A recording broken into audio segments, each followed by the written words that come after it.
Of all the games I own, most of them will stand the test of time. There will always be a copy somewhere that's working.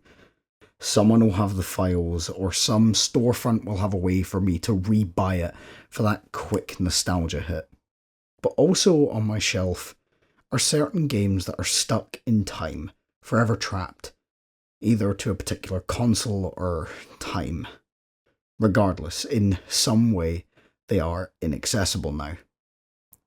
And there's a good chance they'll never be accessible again. Of course, I know piracy exists, and these games are never truly lost. Emulators and ROM sites, abandonware forums will keep them alive, but the majority of people don't go on those websites. They want to plug a gaming machine into their TV and just be able to play them. And for these games, that's not an option without buying expensive hardware that's decades old and slowly breaking down. I don't think it matters how well someone maintains their collection of retro consoles, eventually they'll break, and these games will be forever lost in their original form.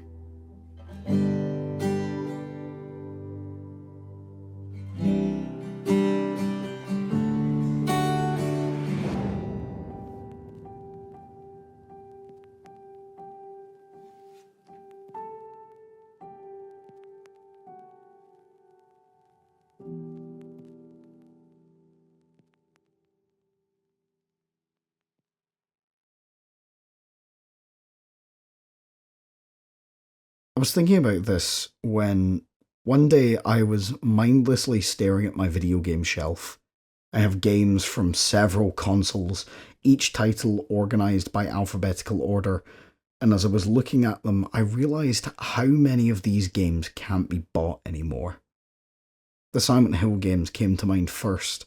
The original source code for Silent Hill 2 and 3 are lost, misplaced somewhere by someone at Konami, which means that those discs contain the last remnants of those games.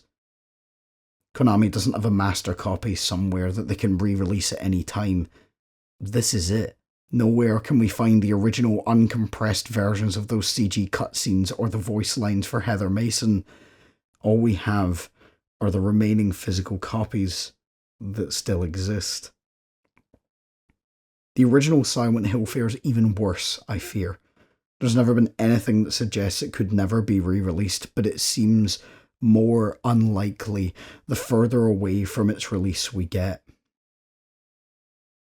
Is Silent Hill 1 too old now for a modern audience? Are the controls too clunky, the graphics too simple, the hardware it ran on too complicated in its simplicity to replicate? Is Harry Mason forever stuck on the PS1? The Silent Hill games aren't even that old in the grand scheme of things, released in the late 90s and early 2000s, and yet they are to a modern generation inaccessible. A kid born in 2016 can't buy a copy of Silent Hill 2 and live through the masterpiece that is the tale of James Sunderland in its original form. They're stuck with inaccurate, dodgy, legally dubious emulators, or a remake that isn't made by the original team and thus lacks the original creative vision, or is forced to buy an overpriced copy from someone online that isn't even guaranteed to work. There's no good option here. In a similar vein, MGS4, as of recording, is just as inaccessible. Metal Gear Solid 4 Guns of the Patriots was released in 2008, the same year as Dead Space, 1 year before Resident Evil 5, and 1 year after BioShock. And all those games are more easily accessed. MGS4 is stuck on PS3. It hasn't been re-released or remastered. The Last of Us got a remaster only 1 year after it came out on the same system, and Snake's just left behind. I think the story of MGS4 is actually a perfect analogy for what I'm talking about. The old and tired Solid Snake represents these experiences that are stuck in a time that has long since moved past them. They can still fight, but only barely, and eventually they're going to have to stop. Better versions of them will come out. Some people will stick by them, but at the end of the day, You can't stop the inevitable. It's not as if nobody likes these games. These aren't DS shovelware games pumped out for profit. These are works of artistic vision, with years of blood, sweat, and tears poured into them. Designers, voice actors, programmers giving it their all for their work to eventually be abandoned, left behind on an unsupported console, never to be experienced again except by those who are the most dedicated. I sometimes wonder what would happen to this channel if I ever abandoned it. The likely answer is it would be buried under the hundreds of hours of new videos uploaded every minute to this website, but would anyone remember it? Would there be someone sitting here in 50 years going out of their way to watch some 21-year-old talk about video games released nearly a century ago? Probably not. And that fills me with a sadness that I'm going to put in all this work and eventually it will be forgotten for all of time. It's worth it though. That sadness for the future, because I have fun making these videos and it shows that the channel means something to me. I get to discuss my thoughts about whatever game I'm currently obsessed with, or weird thoughts that I can turn into a script, and you people watch it. Of course, I'm not big-headed. My channel's tiny and I'm not famous in the slightest. There are people on this website that will be remembered for their lasting impact on the platform, good or bad. And in that huge sea, my channel is a single speck of bacteria at the bottom of the darkest depths of the ocean, never to be examined or witnessed by the vast majority of people.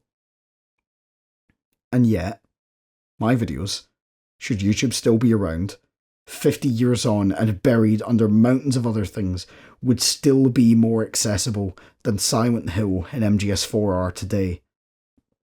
The ramblings of a 21-year-old are more accessible in this hypothetical future than some of the greatest games released in the last 25 years are right now.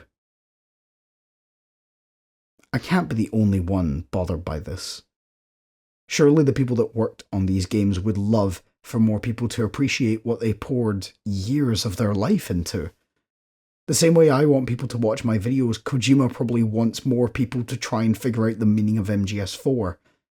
Or another game that he worked on.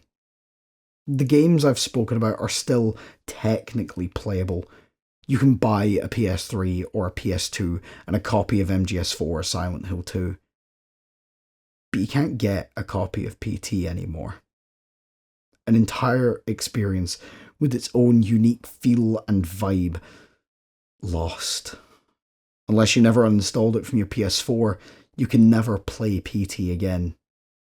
I don't get to see what the hype was about because of how media ownership is handled now. As we move further into digital copies, I fear this problem will only become worse with time. Games won't just be stuck on old systems, but entirely removed from history, as publishers arbitrarily decide that their games are no longer worth anything, wiping them from existence or making them unplayable. The whole point of this video is not just for me to sit and whinge and moan about not being able to play old games in a more convenient way, but instead to lament the loss of incredible experiences and pay respects to those who worked on them. I love Silent Hill 1 to 3. I love Metal Gear Solid 4. And I just wish more people had a chance to play them.